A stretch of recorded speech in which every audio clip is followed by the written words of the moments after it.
很多的企业老板都觉得说今年的行情不好，是啊，生意难做。真的今年的行情这么不好吗？马来西亚大马厂商工会也做了一些市调。从6月开始，这一些比如说高成本的议题和国际市场萎缩这两个双伤害出来了以后呢，有超过起码70%以上，比如说76%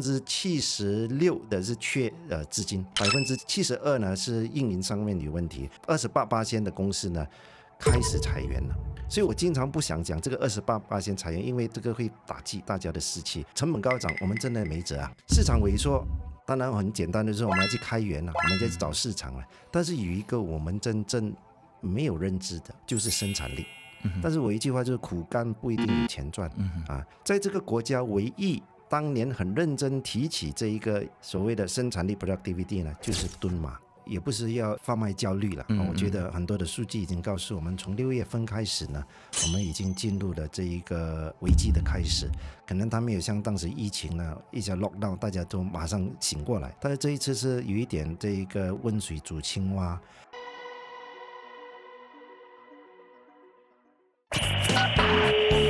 你好，欢迎收看别分财经所制作的由别分财经所制作的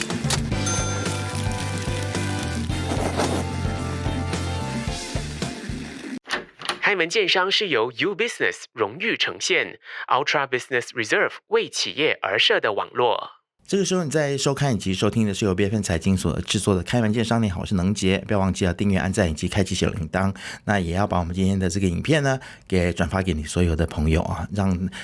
想要了解经商之道的朋友呢，都可以一起来享受在我们今天的这个对话当中啊。好，我想今年以来呢，我们在很多的中小型企业主的嘴上面呢，嘴边所听到的就是说，今年的这个行情非常冷淡，生意很难做。那在国内呢，我们有新的这个政策上路啊，那么在国外呢，又有这个中东的战争啊，真是内外夹击的一种感觉啊。那我们看到说，现在又有这个 AI 技术带来整个商业界的一个颠覆性的改变哦，所以现在很多大马的企业主呢，或者是老板们，现在都普遍有一种焦虑的感觉，大家都很像处在一个充满焦虑然后不确定性的一个十字路口上面。那所以今天在我们的开门见山的节目当中呢，我们就请到了一位老朋友啊。那我们今天很荣幸的邀请到了前首相署的中小型企业拓展中心的总执行长，那么他同时也是呢资深的企业专栏的评论人。那他曾经在2019年，没错的话，2019年出版了一本书叫做《得 AI 者得天下》，对不对？我们今天呢就请到了这位大神福策勤福博士来到节目当中，欢迎你。Isaac 好，大家好。是，今天非常荣幸啊，能够邀请到了福策勤大哥来到我们的节目当中啊。最近都在忙一些什么呢？跟我们分享一下你的近况好了。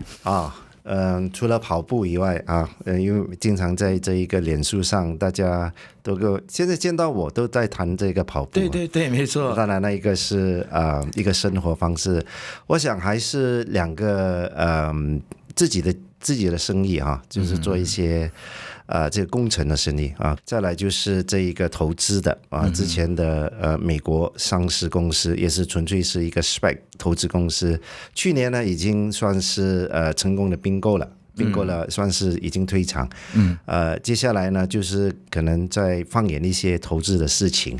现在比较紧密的在做的就是我在打磨一个智慧工业园的这个管理的模式。OK， 还有就是里面一些服务变现的一个新的一个这个产业链。马来西亚第一座管理式的工业园，里面呢就置入了 AI 的管理，还有 ESG 的这一个 ESG 这个元素啊，同时当然也有一个关键的就是功能宿舍，大型的功能宿舍的一个生态。所以目前都忙着全新打磨一个市场上没有的东西。是哇，你讲到这个产业园区，是不是？是。我觉得要管理起来应该不容易吧？可以跟我们多聊一下这一方面呢？因为我现在其实大家聊到 AI 啊，或者是聊到企业转型啊，似乎很像你要在原地转型不太容易，你总是要找到一个可以施力的施力点嘛。是。但是你可以从这个管理的这个层面来谈谈，到底这个是一个怎么样子的一个园区啊？当时在想这个事情的时候，因为尤其是其实在2018年疫情前就有一片地，在这个我们的国际机场 KLIA 附近啊，当时候就有这一片地呢，也就是其中一个开发商的一片地，说我们能够做些什么？因为当时候雪州政府就觉得当时或者到现在最需要的就是一片工业园。这样工业园呢，我们在我们的认知里面就是工厂啦、卖地啦，就这么简单。但是我想说，我们经常说要有差异化。不管是做产品、做服务，甚至一个工业园，我觉得必须要做一个差异化。听起来很简单，后来呢，我就想说，因为以前在中小企业拓展中心待过，那4年呢，也是让我作为一个私人界的一个企业人士也好，或者是以前我打工上班呢，让我在企业界到政府的这个制度这个体制里面，我也重新学习。最主要我们做任何一些事情就按照国家的方向大方向而走，国家的大方向也按照了世界的趋势而走。所以我们国家就倡议说数字经济啊，具体一点数字工业。既然我做这一个工业园的这一个新的一个想法呢，这样我就按照国家的方向去走，所以用智慧工业园来带动国家的数字工业。 OK， 所以这个好像很高大上的这个字呢，听起来很可怕，大家怎么着手，怎么去做呢？必须要就是说你能够在你有掌控的范围内，也就是是不是你在管理，你在管理的话，你就可以置入很多我们想置入的一些元素。是。那现在在这个园区里面都是什么样子的企业进驻？是比如说现在大家都在谈的这个最夯的这种半导体的企业吗？那还是说其实一般的企业如果只要他是想要做数字转型的，其实都适合这个园区。是没错。当时候我就跟这一个业主嘛，这个业主这个开发商其实他也很能够接受这个新的这个想法。好了，他说我们一起来疯狂一下，我们想想有一些能够走在前面会有差异化。首先呢，我就按照这个国家的大方向，因为在整个 GDP 最大的贡献就是Isaac 你说的这个半导体。好了，半导体就是我们要拉到这个工业园的这个目标。再来就是这个电器跟电子 electrical and electronic E&E Semicon E&E 其实它相当一个是上游一个下游，是拉起来呢，它就贡献了就是接近一半的我们的马来西亚 GDP。 再来任何的工业 4.0或者智慧型的这个物流呢，都是我们的这个4大目标。所以看起来这些事情好像很硬，是吧？但是同一个时候说你要吸引这些人进来比如说你复制了，比如说在槟城的这个 Bayan Lepas 或者是Guilin High Tech Park 的这一种模式放到雪州来有一片大的地，现在目前是大概接近1000英亩的地大概900多。怎么去吸引这些人来呢？这些业者因为都是很专业的，包括这一个 MNC 就是跨国公司他在讲科技讲技术比你更熟，所以唯一呢我们就在这一个管理服务这方面吸引他。同时候呢，我们也把这个 TM1 国家电讯局呢就经过了很多，我包括接触了各国的那一些所谓的高科技公司或者是这一些提供这一个叫做 IT 公司呢，谈过了以后，我觉得最适合的就是我们的 TM1 带出来呢，它有那一些我们讲的数字infrastructure digital infrastructure， 就是比如说那个5G 的这个 fiber 那个纤维拉到这个园里面所以因为不只是在那个这个硬体方面呢，它软体方面呢，它能够提供。因为你说今天半导体或者是工业 4.0 里面呢，你必须要具备这一些基础设施因为在这一个工业 4.0 如果我们来了解我尽量也是把它草根化，让大家了解，其实里面有9大科技在里面。首先你就是要有这个全自动化，这个还有收集那一些数据就成为了一个大数据库。大数据库呢，你要用 AI 来分析，甚至于里面要分析的话，你要有这些4G、5G 的这些能量来去做分析，很高速的来做分析。所以为什么我们选了这个 TM1 呢？就是准备这个刚才我们说的4大领域的这一些目标客户所以里面呢，未来现在到年底我们会有250座的这个工厂，就是标准厂标厂的，就要交钥匙。我们这个月开始已经陆陆续续每个月要交50把钥匙给他们启动。当然也有一些空地呢，就是这个地呢，就是供比较大型的，比如说数据中心啊，或者是大的这一个工厂呢，但是他们是具备这个可能是我不能说完全是高科技，但是起码是一个高产值、高成长的这一些技术公司。所以从这一方面呢，谈起来好像很技术，我尽量的把它简单化。到最后呢，我们也成为了马来西亚首座的管理式工业园 Under Plan Malaysia，也就是这个这个地方政府这个房屋部底下的一个标准，我们符合了39个的这一个元素，包括它的路要多宽，里面要有功能宿舍，因为在里面的工厂都必须要在指定或者是建立起来的这个功能宿舍在里面居住，而不是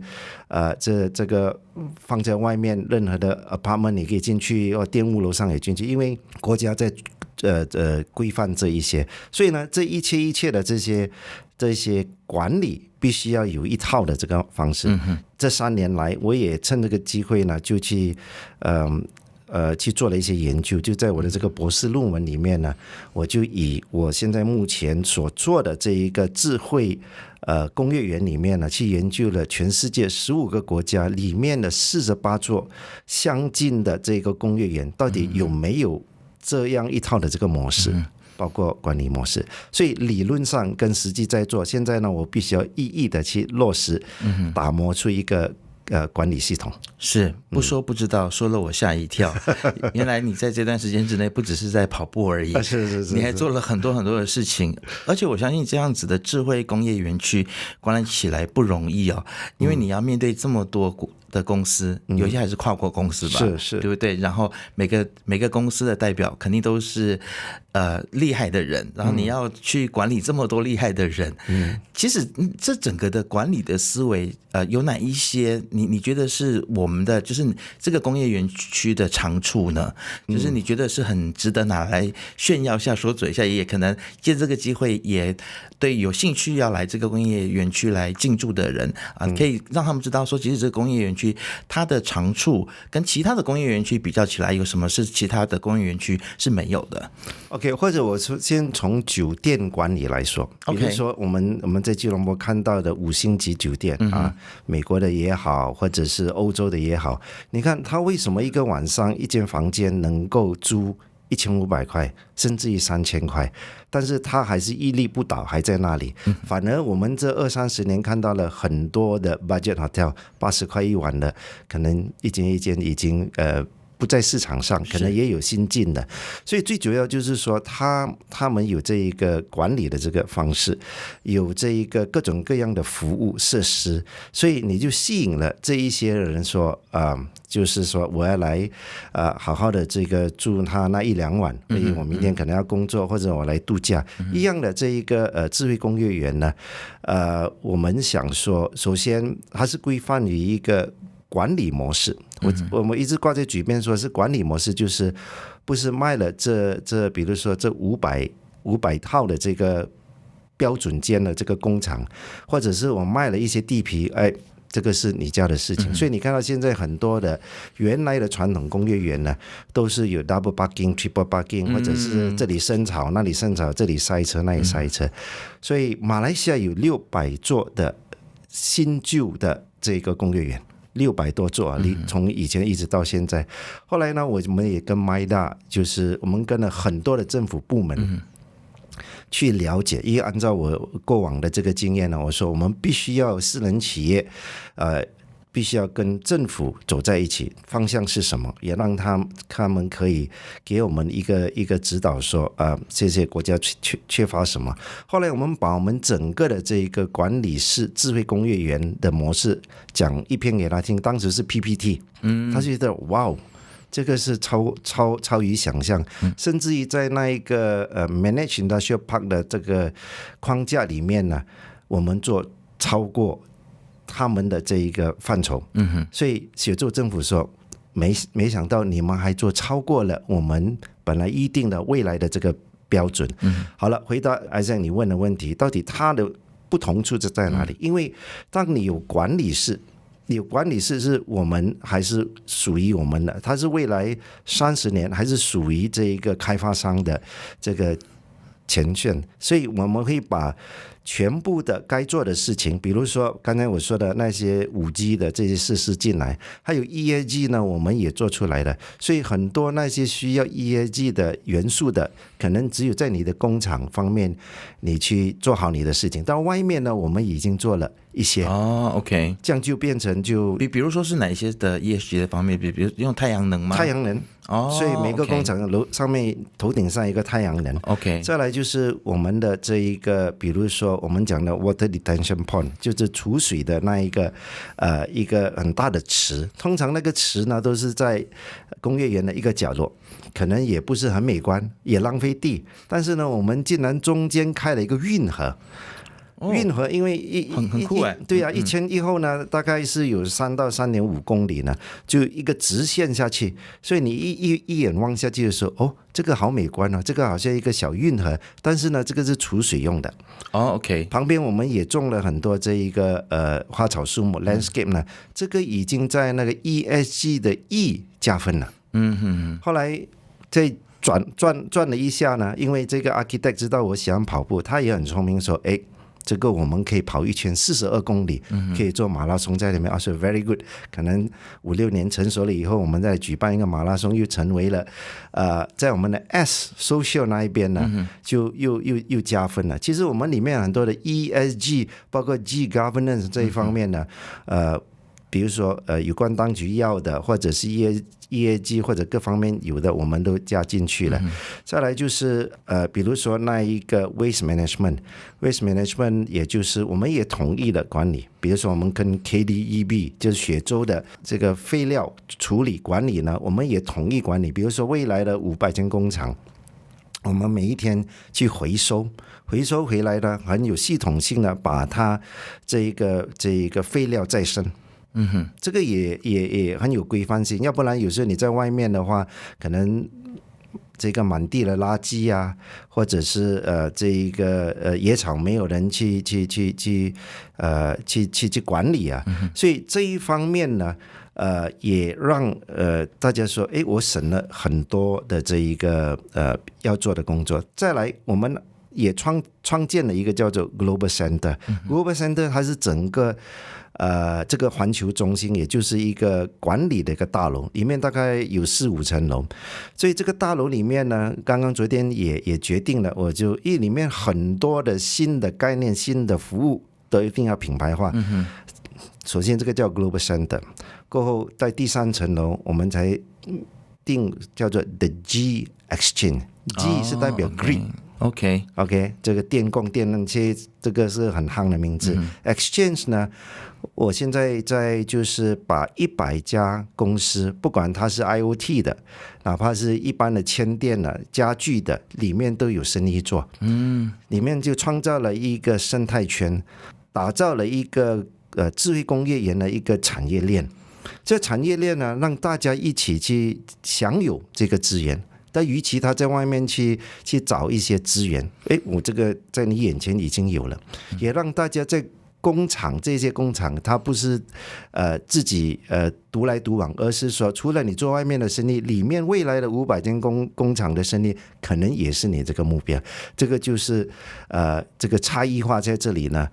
你不只是来投你的厂，但是你也找了一片小蓝天在这里在开展你的业务。是，哇，真的是要非常佩服哦。其实如果你不分享的话，我们都不知道说我们的政府这么有效率，而且马来西亚的工业园区已经走到了这样子的一个阶段了啊，跟过去相比较之下，真的是进步很多。我相信包括了很多的公司，他们的产品可能是要外销到欧洲。我们知道欧洲对 ESG 的要求是非常高的啊，是，所以与其自己做，倒不如去加入到一个工业园区、一个集体当中，这样子就可以让企业可能也是可以省心不少啊。好，谈过了这个智慧工业园区之后呢，其实今天请福策行大哥来到这边呢，主要的还是要来帮我们的中小型企业来想想办法啊。因为就像我们刚才开场所讲的，很多的企业老板都觉得说今年的行情不好，是生意难做。其实福大哥，真的今年的行情这么不好吗？大家真的是遇到很多的问题吗？我一般都是按照这个数据来去分析一些事情哈。因为比如说马来西亚大马厂商工会也做了一些市调，包括马来西亚中小企业工会，他们有说从6月开始，这一些比如说高成本的这个议题，还有就是市场或者国际市场萎缩，这两个这个双伤害出来了以后呢，有超过起码70%以上，比如说76%的是缺资金，72%呢是运营上面有问题，还有28%的公司呢开始裁员了。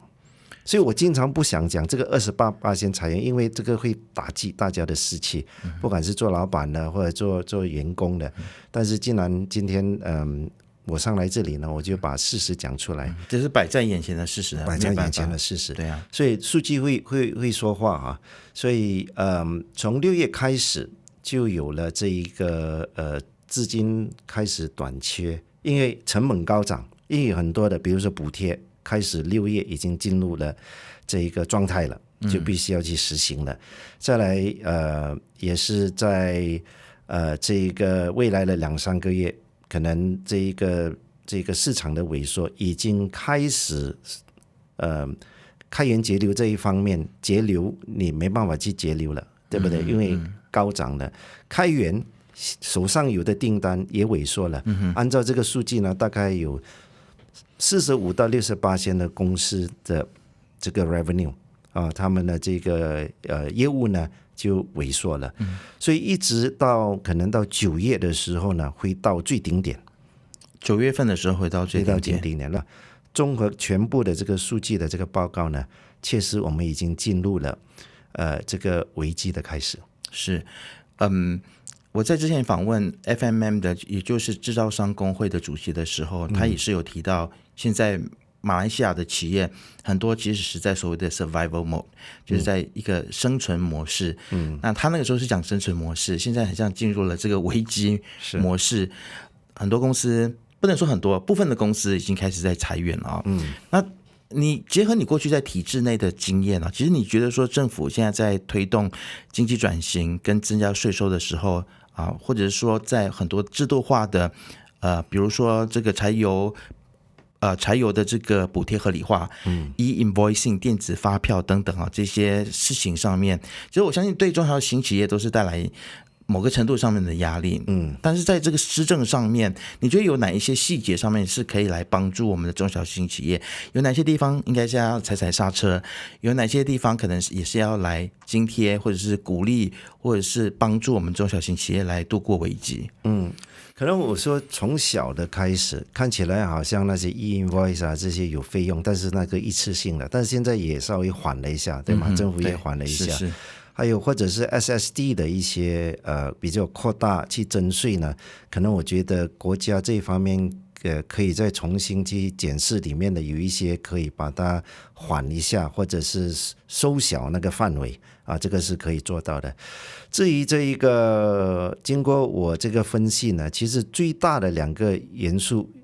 素呢，也就是这一个最低就是工资1700块呢，这个占了整个成本的高涨呢是最主要的。甚至于10几到20-30%。接下来呢，就是这个原油啊，或者是我们的这个柴油，所带来的这个影响，因为万物上涨，从这个物流开始，比如说你送货，或者是你到工地，比如说要在那些泥土，那些都是就是在这一个成本计算方面呢，它就是比较属于高比例的。比如说泥土的可能价值没有很高，但是你的运费已经高涨了之下呢，肯定的你在整个的建筑费、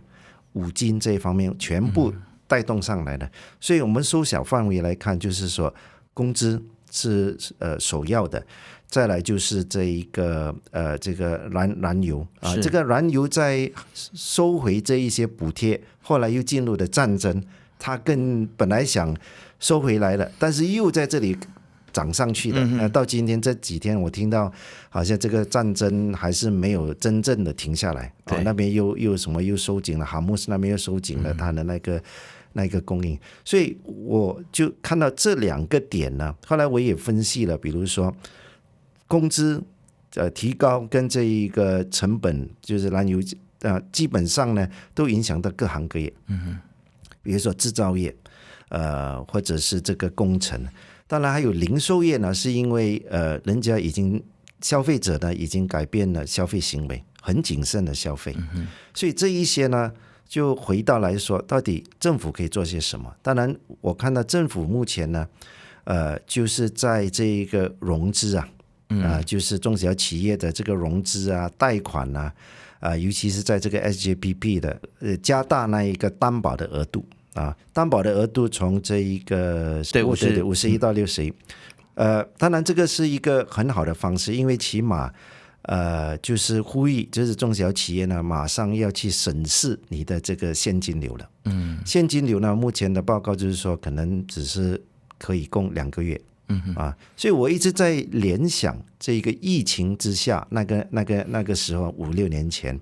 它是完全是停顿下来，但是这一些可能很多人在说，可能它是在某一个领域、某一个工业行业，或者是某一个区域的影响，但往往这一些呢反而我们会忽略掉。首先我们要去审视，但是政府已经做了，因为这一个架构呢是从以前那个时候还没换政府之前呢已经有了这一个基础，有了一个结构性的，它就是填充把这个新的这一个数字放进去。所以我觉得就回到比如说这一个工资呢其实已经喊出来了，必须要去履行的。所以我想这个是政府层面可能他收不回了，所以我想说唯一的就是政府可以做的，也就是真正的剖析每一个领域马上影响到的，必须要着手的更针对性的去做。是，像是去年的财政预算案没有记错的话呢，其实很多中小型企业在抱怨的就是过去的津贴很像都已经转变成了所谓的贷款。过去可能是它可以给你一次性的或者是长期性的一些津贴，针对于特定的行业。但是我觉得政府它的美意是说，它不想要直接给你钱，是它给你贷款，让你有资金，但是你未来就是要让你去努力嘛，努力赚了钱之后，你可以还这个贷款这个是可能看起来是一个比较能够 sustainable 的一个做法。但是如果现在是遇到了这种国际局势的这个危机的话，你会建议政府可能这个做法要稍微再调整一下吗？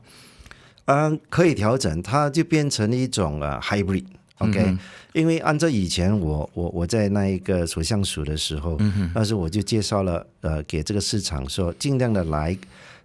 国家里面的这一些中小企业能够提供的这个各种的措施，善用它。其中一个就是这个补贴，或者是 grant。OK， 补贴是直接补贴，但是因为他们要把这么几十年来的时候把它优化那个补贴的这个系统，其实这个是目的是好的，但是他遇到这个时候呢，好像没办法称心的去完成，或者去把它更完善了。但是因为国库里面没有钱，不是说没有钱，就是说你这个税收要用钱的地方也很多，要用钱的地方很多，税收因为没有了 GST， 它就萎缩了啊，这是另外一个话题啊。同时你又把那个补贴收回来，也想说，哎，好了，我就可以节省一些，我再来帮助。还有一个关键就是比如说以前的那一个补贴或 grant 嘛，这个我们经常说的，这个是 free money，免费的钱，你可以不还。可以不还是什么？是你做不成功，你还不了。不还，所以呢，有时候站在双方面，私人界跟政府呢，你就要回到这个 hybrid， 到底要怎么去把它优化出来？同时这里也不是很多钱，那边要帮助的话，同时要让你 commit。其实这个贷款呢，就像当年那个moratorium 的时候，就是说你可以暂缓不还这个利息。可能拉长，当然也有人争议说到最后还是要还呢，但起码就是说你还的低一点，我先度过后我们再赚回来，是用这样的方式。所以我觉得银行可以出手。当时候在这疫情的时候，虽然当时我是一个自由人，我还是跟这个商会的总会长啊，以前我曾经有过大概20个这个顾问嘛，当时我就把他凑起来，因为这些人都是行业的佼佼者，他在带领做各行业啊，所以我们就听他们的这一个市场上的这个反应。所以当时呢，给我一个最大的启发，他说：“你看，不管是经济好还是不好，历史上银行都还在赚钱。”哇，这个就给我一个很大激励，说你看，再怎么低潮的时候，包括疫情，你看银行都赚钱，反而赚更多的钱。所以我想说，这一个政府呢，就可以在这个银行体系里面，再尽量的跟他们谈，有一些他们很大的能力范围之中呢，能够再重新资助我们这个中小企业。是，但是融资的能力呀。对，我觉得其实政府可以做的事情还有很多，那方法还有很多啦，但是靠别人不如靠自己啊。中小型企业可能自己也要想出路。你觉得现在在这样子的一个局势，内外夹击的这样子的一个状况，我们的中小型企业，特别是老板们，我们心态应该要怎么转变？然后我也想要请教你的，就是说现在在这样子的一个局势底下，其实有哪一些，我相信在每一个危机当中肯定都有它的机会的，是，所以有哪一些机会其实是我们现在还没有看到的，你可以来提醒我们一下。好，可能我再回来刚才我们谈的这个是重叠性的一个元素，让我们现在的整个经济的这一个危机，首先当然跟我们说的成本上涨，还有这个市场的这个萎缩，因为中美的这一个贸易战争看起来我们是中立的其实如果比较中国的话，可能中国更受更大的影响，就所谓的中美贸易战，我们就可能占了便宜。但是在这一种重叠式的，比如说成本高涨，我们真的没辙啊，对不对？市场萎缩，当然很简单的是我们要去开源了，我们要去找市场了。但是有一个我们真正没有认知的，或者是曾经听过我们忽略的，就是生产力。英文生产力，对，这个是我经常比较喜欢去分享的。在这个国家唯一当年很认真提起这一个议题的所谓的生产力 productivity 呢，就是敦马。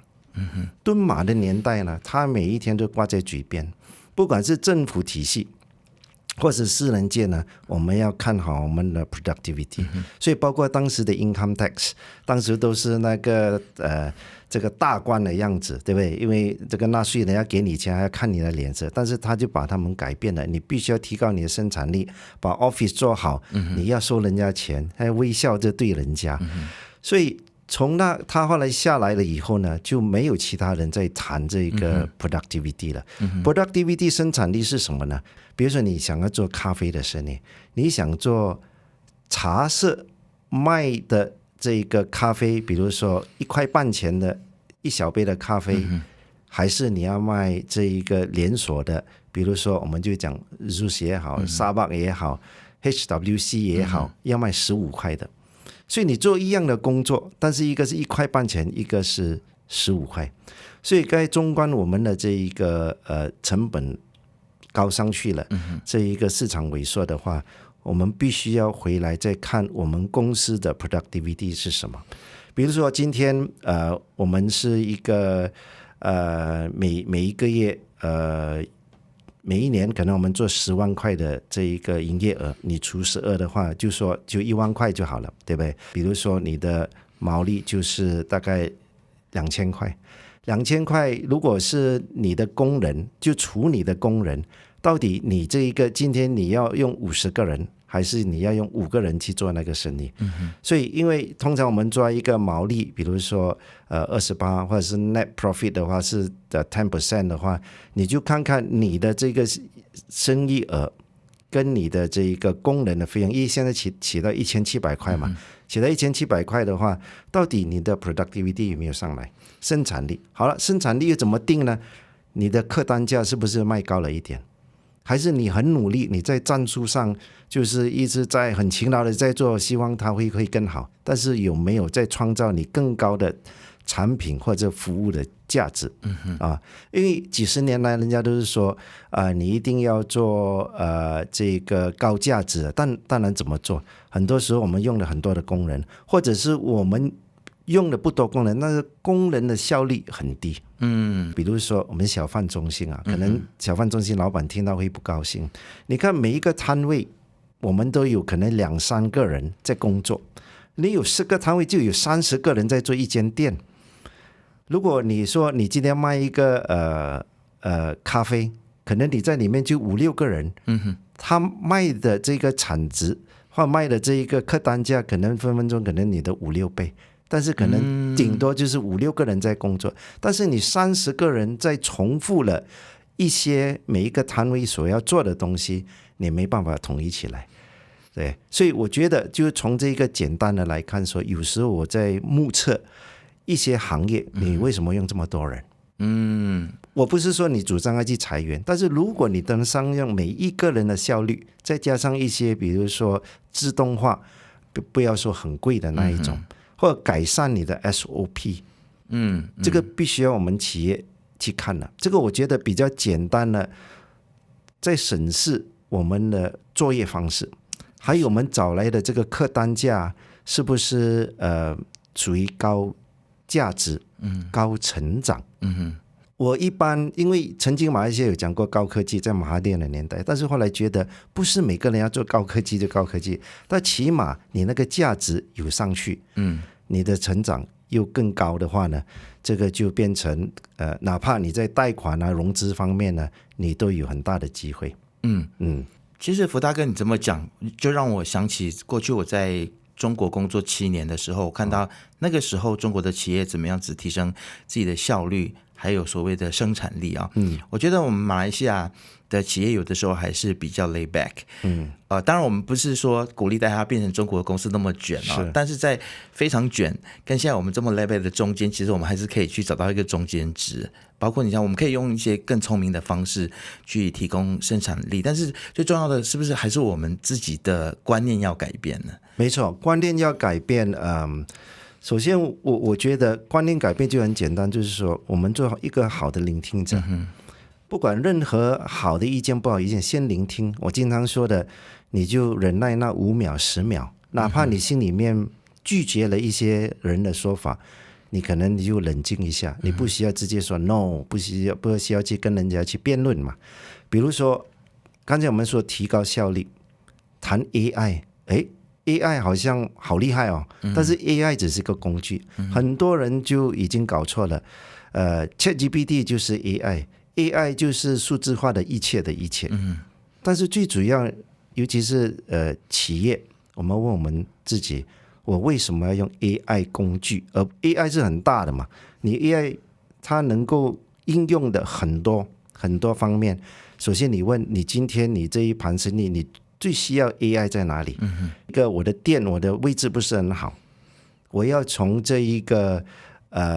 自媒体也好，在我们的这一个脸书上面呢，让人家看到我这一个很偏僻的小店。所以首先你就要去这一个所谓的数字化的上到那个平台。所以可能你就从那一边呢吸引了人家的眼球，从这个 social media 就来到你的店。首先你要先引流，引流完了以后，你就当然最直接的是怎么转化成来跟你消费，但是这个过程中呢，你必须要有数据。你的数据就是你今天每一天做的生意，你把它那一些数字化进到你的系统，再来去用 AI 分析。最主要你是需要更多的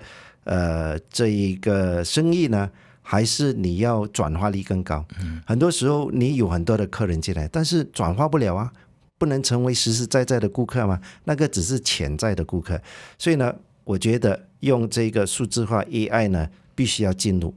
你虽然花很多的钱也不一定，你只要找对那一些系统的这供应商跟他谈，你最迫切的是什么？这个工序上，我想说有一些不良品，可能可以用 AI 去预测它，可能你做这样的方式，它的不良品会多少出来，你就把那一些成本压下去了。所以呢，我觉得回到这个生产力呢，你就要善用这一个这个科技的这个工具而不是说一切 AI 我不 AI 的话我不够时髦，而不是的，这其实是一个工具，把你提升你的这个竞争力。是，确实进入 AI 的时代，其实对于企业的转型还有竞争力上面，其实大家应该要去善用这样子的一个工具哦。好，福大哥，其实你有真知灼见哦。你在2019年，其实 AI 还不是很 popular 的时候，你就有这本著作《得 AI 者得天下》哦。所以你是怎么会在那个时候你就看到这个 AI 的重要性？就是众人还在睡觉的时候，你就已经醒来了。其实众人还不是睡觉了，就是说还没有认识啊。是。其实很多时候我也检讨自己，很多事情我做得太快，讲得太快，可能呢就说很好，但是你如果是现在才出版这本书的话，可能卖得更好。是啊，所以必须要在风口上。其实我在2014年、2018年那一段时间走相处，也是我人生也是我觉得最珍贵的因为有机会为国家服务，同时也了解了国际性的那一个发展，尤其是马云那个年代。都在谈 O2O online offline 线上线下，从那一边呢，我就就跟进的包括中国跟美国 Amazon 那个年代这个硅谷他们的发展，中国后来也很快的就是超了再超越，超了再超越。那时候 O2O 以后呢，因为上面很多这个电商平台开始他们已经进入了 AI，因为他就刚才我说的去分析顾客的这个行为，在提高转化率，那个是 AI。 后来我有幸的是在2017年就发生了很多事情，好的事情当时候就是我的那一个顶头上司，也就是都是一位家祥，当时候是掌管其实是一个华人中小企业的一个机构这个历史上没有的，这个专为华人做，但是后来也没有。我是说，要么我们就一起帮助中小企业，包括马来商会、印度商会，我们一起到中国各地去做对接。好了，2017年部长跟我呢受邀到杭州乌镇出席了第4届互联网大会。OK， 所以当时去的是3天2夜，乌镇是好漂亮的一个古镇把它转成科技的一个交流大会，世界级的那3天呢太幸运了，都是那一种大咖，你说马云也在现场，马化腾也在现场， The Father of Internet 一个这个美国人也在现场，你说 Microsoft 的老总全部就在我们的眼前走来走去。后来那3天2夜呢，我当然就说很认真的去听到底这个未来的发展是什么，只有一句话 AI，人工智能。当时也有世界在倡议工业 4.0， 但是太抽象了，包括我自己本身也觉得太抽象了这个东西。后来我研究了以后，我以前是在板材业，原来我在20-30年前我的公司当时做纤维板已经是工业 3.0 了，就是没有数据这个上传，没有 AI 分析的，就缺那一点，或者是这个机器人呢就不是工业 4.0， 但我们已经工业 3.0。后来我就了解了乌镇马云全部都在讲 AI。后来正好有一个小企业刚刚做一个 startup， 他原来是个 O2O 了，后来他也转型进入了这一个 AI， 所以邀请了我成为他的这个伙伴，成为他的伙伴也成为他的 advisor， 所以他也认为我看到了这个 AI 未来的这个趋势呢，大家同频道啊。当然那个是一个年轻人，后来退下来了以后换了政府，2018年我还跑去成都上了5天的课。我曾经去过阿里巴巴的第一届的学生去学 O2O， 后来我有机会去学 AI， 抱着那个背囊呢，跟好像我孩子的这个年纪的每天去上课，我算是最老的学生去听课。后来 AI 从刷脸开始，从在这个数据的分析的时候，哇哦 you know 这个是很好的。后来呢，我就接触了很多 O2O， 后来进入 AI 相关的公司，包括其中我一个马来西亚的那个小上市公司，它也跟做数据有关的，也开始牵连到 AI，所以后来我研究了很多的个案，包括我们有这个互动的个案呢，我就把它写成了书。最主要我的得 AI 者得天下呢，不是在说很高科技，而是在一个 AI 用在哪里，尤其是中国的这个个案。所以当时写出来2019年，很多人说哇好棒啊，卖的也不错了啊，卖的也不错，这个应该是我第4本书，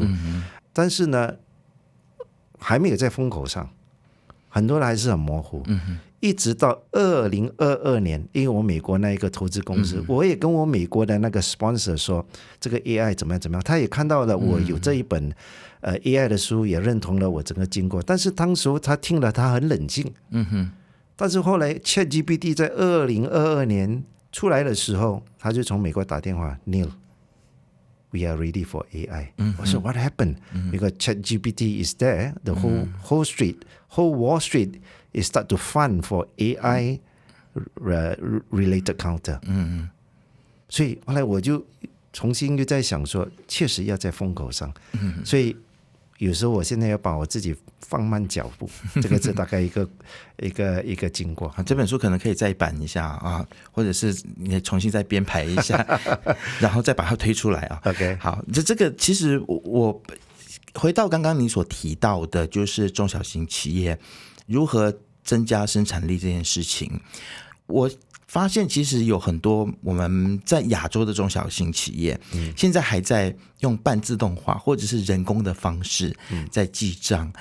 或者是在追踪我们的业绩，在整个的办公室的自动化的情况底下，你刚才提到 ChatGPT 在2022年的时候就已经出现了，但是现在已经2026年，4年已经过去了。为什么我们还有这么多的企业现在还不完全的去拥抱 AI， 还没有办法去踏出那一步，去强化自己公司的生产力的这一步哦？到底那个症结点在哪里？那我们要怎么样的去突破呢？我觉得我作为一个创业人士，我自己也是创业啊。有时候我们在忙的时候，我们就会觉得自己的模式是对的，我只要勤劳，他肯定会冲上去的。所以有时候会一种当局者的一个迷失，或者是在苦干。但是我一句话就是苦干不一定有钱赚啊，所以往往你要由旁人来提醒你。或者是你跟旁人去交流，有一些当然找了一些企业的这个 advisor 啊 consultant 啊，或者自己去上课啊，或者是跟一些企业朋友大家交流，最主要就是大家必须要有一个比较开阔的耳朵，开阔的心，先去听，不一定对错，先听了以后觉得好了，可能这个我需要去探讨的。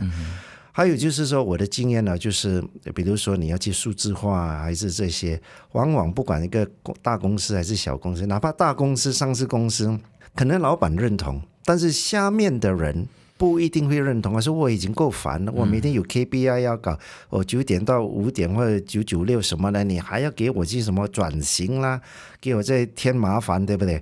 所以呢，我觉得你就是由自己的同事说，哎，你必须要做这些，肯定进度会很慢，或者是完全不动，表面上开会跟你讲 OK， 他回去了还是这样，所以我觉得必须要有一个方式，就是说首先老板自己本身要认同，老板 OK 的话，就是 Top Management Support 就可以在组织一个委员会。需要组织委员会，而且要形成公司内部一个认同跟文化，对不对？是，先认同过后才有文化。是，文化是哪里来？是老板 top to down。所以有时候往往老板你忘记，哎呀，你看我的公司的文化都不好，怎么不要数字化，怎么样？其实文化是从老板观测下来的，久了就成为一个文化。好了，先要有一个认知，说我真的要 look into 数字化。或者我要 look into ESG， 这样呢，我的方式就是我们组织一个委员会，或英文叫做 Steering Committee。只要针对这个课题，比如说以前我组织了一个 Corporate Com， 就是大众传媒，上市公司里面有一个大众传媒，或者是这个企业传媒的话，你针对很多的事情你不够专业，或者是没有那一种这个触觉性没有这么高。对，你必须要有一个小部门，哪怕小部门有人专注在看这些事情，怎么帮你做 branding， 怎么在看一些对你不利的一些议题，你可以去做一些反应。那个我也是用的 committee 去组织起来。刚开始人家就说需要吗？我这个 OK 了吗？但是后来慢慢的老板也接受了，好了，就组织了。后来就有一个数字化 digitalization 的话，组织一个委员会，委员会是一个跨部门的代表进入这个委员会，尤其是他们的那一个部门这个经理，我邀请你进来，我们一起去想这个事情，先让他自己本身接受了，有认知了，就开始就一起行动，再由他回到他的部门去告诉这些人，我们公司必须要做，可能不需要很快的做出来，但起码0到1。这个就用这个委员会来做。很多的症结点可能也是在预算还有经费上面。是很多老板很多企业可能会觉得说，我做数字转型或者是我做 AI 转型，我要运用 AI， 费用会不会很高？有时候看到可能 Gemini 或者是 Google 的报价，可能老板就吓一跳啊。是，但是其实你最近也有提到关于这个 DeepSeek 平民化的 AI 的崛起，其实是不是即使不同的 AI 应用，他们的费用也不太一样，所以老板可能可以去多参考不同的解决方案。其实 DeepSeek 那时候我写的时候也是有一段时间嘛，刚刚 DeepSeek 出来的时候，它就平民化的这个成本，因为它是以真流式。经过其他的大模型，自己呢再飘在上面呢，反正你准备好了，我就在上面做我需要做的这一个这个生成 AI 的那一个模式。是，所以有大模型，有小模型，有中模型。好了，因为那个是几个月前我写的那一个平民化。好了，另外一个平民化，DeepSeek 只是其中一个，现在有很多了，各有各的这个优点，比如说。我有用 ChatGPT 啊，我也有用这个 Cloud 啊 DeepSeek 啊 Perplexity 啊 Gemini， 我手上都有5-6个嘛，所以就看每一个它强在哪里。其实这个就是我们每一个人就这样带着手机，我们随时可以善用它，你怎么去 prompt 它，这个大家都众所周知。但是其实在市场上很多人经过了大模型，自己出现了自己本身的小模型。小模型比如说有一些是 AI CRM， 就 Customer Relationship Management， 这个比如说你这公司必须要选你要用的 AI， 不是你自己去产生 AI， 而不是你去给很贵 AI， 你就要去找，先问自己你最需要在这一方面要处理些什么。比如说我的这个客户群不够多，我要引流，或者是我有了很多的这一个客户，但是一直转化不来，可能你就用 CRM 那边开始去了解，去分析，从那一边先开源嘛，就简单来说就是我要先找顾客。企业不管你再怎么厉害，你现在有客户有订单，好了，可能在订单这一方面，或者是有一些我订单已经很多了，我有未来的3年的这一个订单，但是我还是不赚钱，可能是在成本了，可能你就要找出一个 AI 相关的这一个成本管理，或者是你的这一个采购的那个方式可能不够精致，可能你就要用一个系统来去找出来。所以呢，大家不需要去创造自己的这一个 AI 你可以去找市场上有的，当然你可以选也有很贵的，也有全面式的，那个是最贵的，可能你是局部的，我先来这一个，起码你走出0到1的那一步呢，我开始进入了数字化，进入了 AI 的这个分析因为这市场上太多，你每一天你一说 AI， 我也有 AI， 好了，你 AI 是在哪一方面呢？你 AI 是不是我可以处理我的痛点？这个是大家具体要先了解自己要什么，而不是说我市场上很时髦的我也要 AI